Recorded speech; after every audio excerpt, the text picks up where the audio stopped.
The moving trucks had barely pulled away when the first whispers began. Wellington Hills was the kind of suburb that prided itself on sameness. Lawns clipped to regulation height, shutters painted in muted earth tones, American flags on porches that looked identical from one block to the next. Neighbors nodded politely, waved from behind steering wheels, and shared the unspoken agreement that change was best kept outside their gates. So, when the house at the corner of Sycamore and Briarwood sold to someone new, everyone noticed. And when that someone turned out to be a tall black man in an immaculate gray suit, carrying himself with quiet authority, the noticing became murmurs. Karen, who had lived on the street for 15 years, adjusted her blinds to watch him carry a leather briefcase up the walkway. Her lips tightened. "Well, that's different," she muttered to herself. Later, over coffee with her neighbor Diane, she put it more bluntly. "Did you see the new guy move in? Driving a Mercedes. In this market?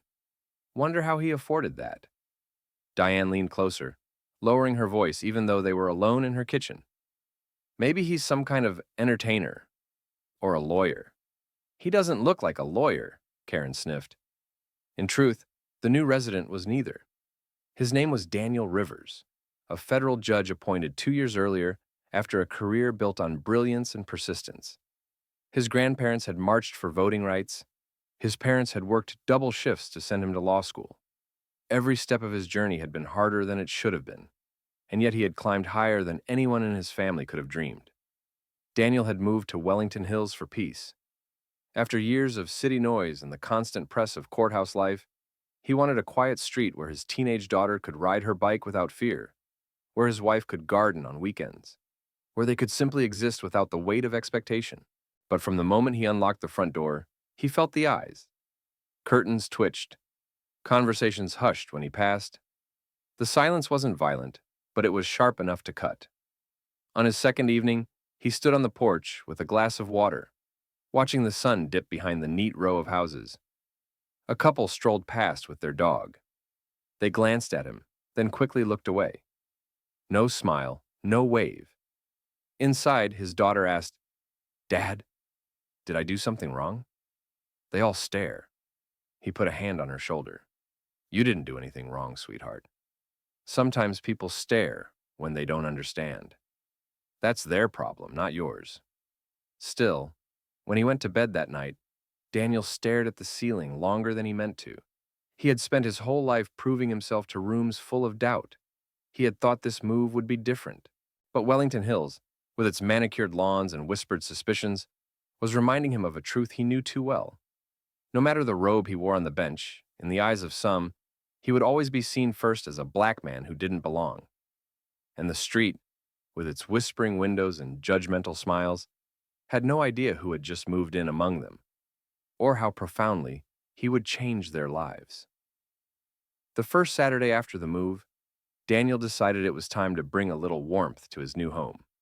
The boxes had been unpacked, the shelves filled with books, and the walls hung with framed photos, snapshots of family vacations, his swearing-in ceremony, his daughter's first piano recital.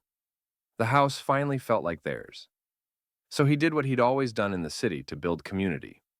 He hosted a barbecue. By mid-afternoon, the smell of hickory smoke drifted across the cul-de-sac. The river's backyard buzzed with life. Colleagues from the courthouse laughing over plates of ribs, old friends catching up at the picnic table, kids chasing each other with water balloons until they collapsed on the grass in a heap of giggles. Daniel's wife, Angela, had strung fairy lights across the fence, and music pulsed softly from a portable speaker. For the first time since moving, Daniel felt at ease. He flipped burgers at the grill, a spatula in one hand, a beer in the other. When his daughter asked if she could invite 2 new classmates she'd met at school, he nodded enthusiastically. This was what he wanted. Neighbors mingling with coworkers, children weaving friendships on warm summer nights. But beyond the fence, the reception was colder. Karen stood on her porch, arms folded tight. "Listen to that racket," she muttered to Diane, who had wandered over with her poodle. "It's not even that loud," Diane said, though her eyes flickered with unease. Karen leaned forward, lowering her voice. "It's the principle. We didn't move out here to have..." That kind of crowd in our backyard every weekend. That kind of crowd was a loaded phrase, and they both knew it. Daniel's guests were a mix: black, white, Latino, men in suits, women in scrubs, still smelling faintly of the hospital, children of every shade. To Karen, the sight of so many outsiders in her neatly controlled suburb was like a stone dropped in still water. Around 9 o'clock, as the laughter swelled with a new song, Karen finally snapped. She stepped to the edge of her lawn and called over the fence loud enough for half the block to hear. "Some of us like our peace and quiet. This isn't the Bronx, you know." The words sliced through the air. Conversations faltered. The music seemed to dip. Daniel froze at the grill, spatula in hand. He turned slowly, his eyes locking on the source of the voice. For a heartbeat, the entire backyard fell silent. His guests looked at him, waiting. Angela touched his arm, her face tight with hurt. His daughter stared wide-eyed, her cheeks flushed with confusion. Daniel set down the spatula with deliberate calm. He would not let this ruin the night. "Thank you for your concern, ma'am," he said, voice steady, loud enough for his guests to hear. "We'll be wrapping up soon." Then he turned back to his friends with a smile that cost him more effort than they knew. The party continued, but the mood had shifted. The laughter was quieter now, tinged with unease. Guests left earlier than planned. His daughter retreated inside. Later that night, when the last plate was washed and the lights dimmed, Daniel sat alone at the kitchen table. He stared at his hands, strong from years of work, steady from years on the bench. Yet tonight, those hands had felt powerless. He knew prejudice. He had fought it all his life. But here, in this place, he had chosen for peace. It stung sharper. For the first time, he wondered if Wellington Hills would ever let him simply be a neighbor. The morning after the barbecue, Daniel noticed the stares were sharper. Neighbors who once nodded politely now averted their eyes or tightened their mouths as he passed. Angela tried to brush it off. "Maybe they're just not used to new people yet," she said while trimming roses in the garden. But Daniel knew better. He had seen those looks before, in classrooms, in boardrooms, in courthouses. They weren't the looks of curiosity. They were judgments, thinly veiled. By midweek, the tension surfaced. It was a Wednesday evening, the sun setting gold over Wellington Hills. Daniel had just returned from court, still in his navy suit, when he noticed a small group gathered near his driveway. Karen stood at the front, arms crossed, flanked by two other neighbors: Tom, a retired engineer with a permanent scowl, and Linda, who always walked her dog like it was her shield. Angela whispered from the porch, "They're here for you." Daniel adjusted his tie, squared his shoulders, and walked over. "Evening," he said, his tone courteous. Karen didn't return the pleasantry. "Judge Rivers," she began, emphasizing his title like it was sarcasm. "We wanted to talk to you about the other night."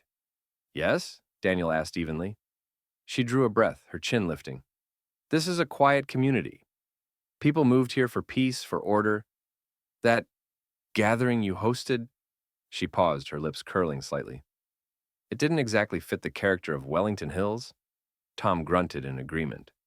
"Music, cars parked up and down the street, and those people you brought in." He trailed off, letting the implication hang. Daniel's jaw tightened. "Those people were my friends, my colleagues, doctors, lawyers, parents, just like you." Linda shook her head quickly. "We're not saying they're bad people. Just, it didn't feel right. This isn't the city." Karen stepped closer, her voice sharper. "We're telling you plainly, this neighborhood respects quiet and order. We expect you to respect that too." For a long moment, silence stretched. The street was empty except for them, the fading sun casting long shadows across the manicured lawns. Daniel looked at each face, tight with fear, smugness, or discomfort. He felt the weight pressing on him. Not just the judgment of this cul-de-sac, but generations of suspicion aimed at men like him. He took a breath. His voice was calm, but steel lined every word. "I respect quiet. I respect order. But don't mistake prejudice for principle. My family has every right to live here, to laugh here, to invite friends here. We belong just as much as you do." Karen's lips thinned. "You don't have to get defensive. We're just trying to keep things decent. Daniel's eyes narrowed. Decency isn't determined by the color of the guests in my backyard. The words landed like stones. Tom shifted uncomfortably. Linda glanced at the ground, but Karen's glare held. She opened her mouth, then shut it, realizing she'd already revealed more than she meant. Without another word, she turned on her heel, the others following. They left him standing in his driveway, the dusk deepening around him. Angela joined him, slipping her hand into his. "You didn't raise your voice," she whispered, "but you said more than they were ready to hear." Daniel stared down the quiet street. "They want me to feel like a guest in my own home. I won't give them that." Above, the first stars appeared. But beneath their cold beauty, a storm was beginning to gather in Wellington Hills. The first sign came folded neatly in Daniel's mailbox. A crisp sheet of paper, typed in Times New Roman, with a polite salutation, "To our fellow residents of Wellington Hills." He unfolded it at the kitchen counter, Angela leaning over his shoulder. His eyes scanned the lines. The words were carefully chosen, scrubbed of malice, dressed in civility. "In order to preserve the character and tranquility of our neighborhood, we, the undersigned, propose guidelines to ensure that gatherings remain respectful of noise levels, parking, and the overall atmosphere of Wellington Hills." The list of rules stretched half a page. Restrictions on outdoor music after 7 p.m., limits on the number of cars parked on the street, a requirement that large gatherings be cleared with the homeowners association. At the bottom, a section for signatures. Daniel didn't need to read further. He understood the intent. This wasn't about noise or parking. This was about him. Angela exhaled sharply. "They're dressing it up, but they might as well have written your name at the top." Their daughter wandered in from the living room, homework folder in her arms. "What's that?" "Nothing you need to worry about," Daniel said quickly, sliding the paper onto the counter. But the knot in his chest told him it wasn't nothing. The following evening, as Daniel drove home from court, he saw them, neighbors walking door to door with clipboards. Karen led the group, her smile saccharine as she approached porches. From behind his windshield, Daniel watched her gesture toward his house. Heads nodded, pens scribbled. By the time he parked, his phone buzzed with a text from a colleague downtown. "You okay? Heard something about your neighbors?" The story was already moving faster than he could keep up. Later that night, Angela found him in his study. He was sitting at the desk, still in his suit, staring at the petition as if it were evidence in a case. His brow was furrowed, his hand resting against his temple. "You look like you're preparing for trial," she said softly. "In a way, I am." He lifted the page, shaking his head. "They want to turn prejudice into policy. If they can't shame me into silence, they'll legislate it through their little committee." "Then what will you do?" Daniel leaned back, his chair creaking. "What I've always done. I'll fight it. Not with anger, not with shouting. With the law, with fairness. With the same tools they think only belong to them." Angela touched his shoulder. "You don't have to prove yourself to them." But Daniel's gaze was steady. "I'm not proving myself. I'm protecting us. And if they want to test who I am—" He tapped the paper once sharply. "They're about to learn." That weekend, the petition made its rounds. Some neighbors signed eagerly, others reluctantly. A few refused, shaking their heads at Karen's persistence. But by Sunday night, Daniel found a thick envelope on his doorstep, a stack of pages, scrawled with dozens of signatures. He stood on the porch under the yellow glow of the lamp, the papers heavy in his hands. Around him, Wellington Hills lay quiet, every porch light identical, every lawn manicured. But in the stillness, he heard the truth as clearly as if someone had shouted it. They wanted him gone. He closed the envelope and walked inside. His resolve hardened with every step. They thought they could shame him into silence. Instead, they had lit the spark of something far greater. The next battle would not be fought on a front lawn or at a block meeting. It would be fought in the place Daniel Rivers knew best, inside a courtroom, under the weight of law. And there, he would not be the outsider. There, he would be the one who decided what justice meant. The courthouse smelled faintly of polished wood and old paper, a scent Daniel always associated with gravity. Here, beneath high ceilings and rows of dark benches, he had spent years shaping justice.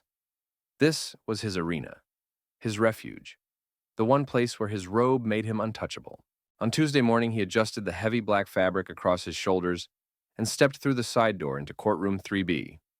The bailiff's voice rang out, "All rise." The Honorable Judge Daniel Rivers presiding. The room stood. Daniel took his seat at the bench, gavel resting neatly to his right.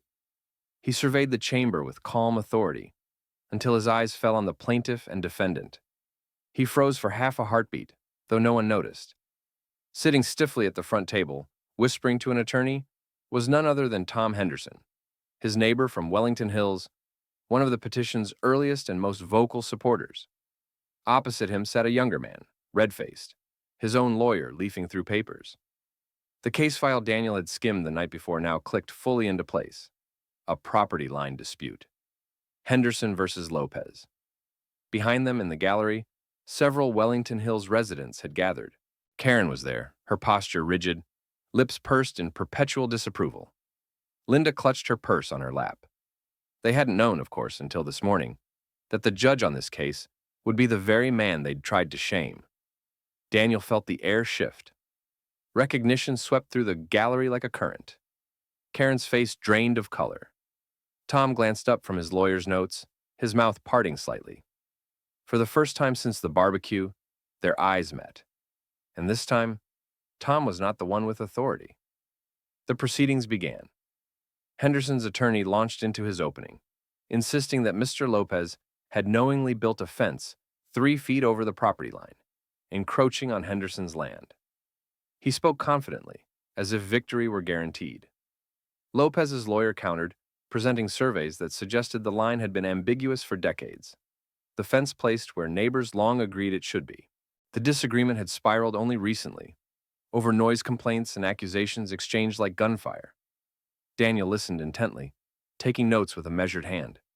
His face betrayed nothing, though inside he felt the weight of irony pressing hard. Of course it would be them.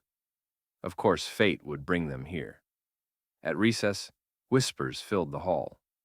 Karen hissed to another neighbor, "This isn't fair. He can't be impartial. He hates us." But when court reconvened, Daniel's demeanor was as steady as stone. He asked precise questions, probed weak points in each argument, and treated both parties with exacting fairness. His voice carried neither warmth nor venom, only the measured cadence of law. When Tom tried to interject emotionally about the character of our neighborhood, Daniel's gaze sharpened. "Mr. Henderson," he said evenly, "this court does not weigh character in the abstract. We weigh evidence. Please confine yourself to the matter at hand." The reprimand stung, and Tom sat back, chastised. By the end of the day, the gallery buzzed with restless energy. Neighbors exchanged glances, realizing what was unfolding before them. The man they had tried to paint as disruptive, unfit, an outsider, here he was, commanding respect, shaping the future with every word. Angela, sitting quietly in the back row, caught Karen's eye once. The look needed no words. For all their attempts to diminish her husband, here, in this place, his dignity and authority were undeniable. When Daniel finally called the session adjourned for the day, his gavel struck with a crisp authority that echoed across the chamber. He rose tall in his robe and left through the judge's door without a backward glance. In the gallery, Karen exhaled shakily. For the first time, she realized the balance had shifted. Here, Daniel wasn't the neighbor they whispered about. Here, he was Judge Rivers, and none of their petitions, their gossip, or their prejudice could diminish that. And tomorrow, when the verdict came, it would be his voice, not theirs, that decided what was right. The second day of trial began under heavy skies. Gray clouds drifted over the courthouse dome, casting long shadows across the marble steps. By the time the bailiff's voice rang out again, "All rise for the Honorable Judge Daniel Rivers," the room was packed. Not just lawyers and litigants, but neighbors, reporters, curious onlookers. The case itself was trivial in legal terms, but the story behind it, the neighbors versus the judge, had given it weight far beyond surveyor maps and fence lines. Daniel adjusted his robe as he took his seat, his face unreadable. Yet inside, he could feel the dual pull of history and expectation. He knew eyes watched him, not only as a judge, but as the man they had doubted, whispered about, tried to drive out. He would not let their prejudice dictate his integrity. He would be what he always was: fair. The attorneys presented their closing arguments, one after the other. Henderson's lawyer painted Lopez as a disrespectful newcomer, twisting the narrative into one of protecting neighborhood standards. Lopez's lawyer pushed back, citing evidence of boundary confusion and the long-accepted placement of the fence. When both sides rested, Daniel folded his hands. The room quieted. Even Karen, who had whispered furiously the day before, sat rigid, her lips pressed tight. This court has reviewed the evidence, listened to the testimony, and considered the arguments of both parties, Daniel began, his voice calm but carrying to the back row. He lifted a document from the bench. Property surveys indicate ambiguity in the original lines dating back more than 20 years. Prior owners accepted the fence's location without challenge. Furthermore, there is no evidence that Mr. Lopez acted in bad faith when constructing improvements. Tom Henderson shifted in his seat, his face reddening. Karen leaned forward, gripping the pew. Daniel's eyes swept the courtroom. Justice is not about protecting perceptions. It is about facts. It is about fairness. No family, whether new to a community or rooted there for decades, should be judged by prejudice disguised as principle. The words landed like a gavel before the gavel. A ripple moved through the gallery. Some nodded quietly, others glanced at one another, guilty recognition in their eyes. Daniel straightened. Accordingly, this court finds in favor of the defendant, Mr. Lopez. The existing fence shall remain in place, and the plaintiff's petition for damages is denied. His gavel struck. Bang! The sound reverberated through the chamber. For a moment, silence hung. Then, whispers erupted. Some gasps. Some muttered complaints. But beneath it all was the unmistakable realization. Daniel Rivers had delivered not just a legal decision, but a moral one. Tom's lawyer gathered papers with a scowl, whispering urgently to his client. Tom, flushed and beaten, avoided Daniel's eyes. Karen sat frozen, staring at the man she had tried to shame, now elevated beyond her reach. In the back row, Angela allowed herself the faintest of smiles. Their daughter squeezed her hand. For them, this wasn't merely a victory in court. It was vindication. Daniel stood, his robe heavy yet empowering, and exited through the judge's door. Behind him, the noise swelled. Reporters scribbled, neighbors argued, voices clashed. But the only voice that mattered had already spoken. For the first time since moving to Wellington Hills, Daniel felt the weight of his presence shift. They could no longer pretend he didn't belong. His verdict had changed everything. The week after the verdict, Wellington Hills didn't feel the same. The lawns were still perfectly trimmed, the mailboxes freshly painted, and the morning joggers still made their rounds. Yet beneath the surface of suburban routine, something had shifted. The gossip was quieter now, edged not with smugness, but with shame. The same neighbors who had once peered boldly from their windows now averted their eyes when Daniel walked by in his suit. Children waved to his daughter more freely. A few people, awkwardly but earnestly, offered tentative good mornings. But Karen was different. She lingered on her porch more often, sometimes with a book she didn't really read, sometimes just staring at the corner house where Daniel lived. The memory of the courtroom haunted her, the way he had spoken with calm authority, the way the gallery had fallen silent at his words. She had tried to make him small, but in that room, she had seen the truth. He was larger than the narrow box she had forced him into. One evening, unable to bear the silence between them, she crossed the street. Her shoes crunched on the pavement as the summer light faded to dusk. Daniel was outside trimming a hedge, his jacket off, sleeves rolled neatly to his elbows. Angela was watering flowers nearby. Their daughter sat on the porch steps, reading. It was a simple scene, ordinary, and yet it held a dignity that made Karen's throat tighten. "Judge Rivers," she began, her voice wavered. I I came to apologize? Daniel paused, the shears in his hand glinting in the light. Slowly, he turned toward her. His gaze was steady, not harsh, not forgiving, but patient. I was wrong, Karen continued, words tumbling now. About the barbecue, the petition, all of it. I thought I was protecting the neighborhood, but really, I was just protecting my own fear. And I hurt you. I hurt your family. She swallowed hard. I'm sorry. Silence stretched between them, filled only by the trickle of water from Angela's hose. Daniel set down the shears. He stepped closer, his presence quiet but immense. Apologies are words, he said softly, and words matter. But what matters more is what you do after, what you teach your children, how you stand when someone else is treated the way you treated me. Karen nodded quickly, tears brimming. I understand. Angela met her husband's eyes, then gave the faintest smile.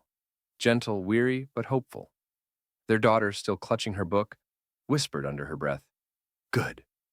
Karen backed away, her face flushed with humility. For the first time, she felt the weight of her own blindness and the possibility of change. In the weeks that followed, the atmosphere softened. Not perfectly, not suddenly, but enough. Neighbors who had signed the petition now offered help with groceries or waved when Daniel jogged past. Children rode their bikes freely, often stopping at the river's driveway to play. The street that once whispered against them was slowly learning a new vocabulary. And Daniel, though he carried the scar of those first painful months, felt something new take root. He hadn't won them over by shouting. He hadn't bent to their prejudice. He had stood firm, wielding the only weapons he trusted: fairness, dignity, justice. On the first cool night of autumn, as the leaves began to change, Daniel sat on his porch with Angela. He looked out at the quiet street, his street, and breathed deeply. For the first time, Wellington Hills felt not just like a house they lived in, but a home. Angela touched his hand. Do you think it will last? He squeezed gently. Change is slow, but it starts somewhere. Maybe it started here. And as the porch light glowed warmly against the dark, Judge Daniel Rivers allowed himself the rarest of comforts: hope.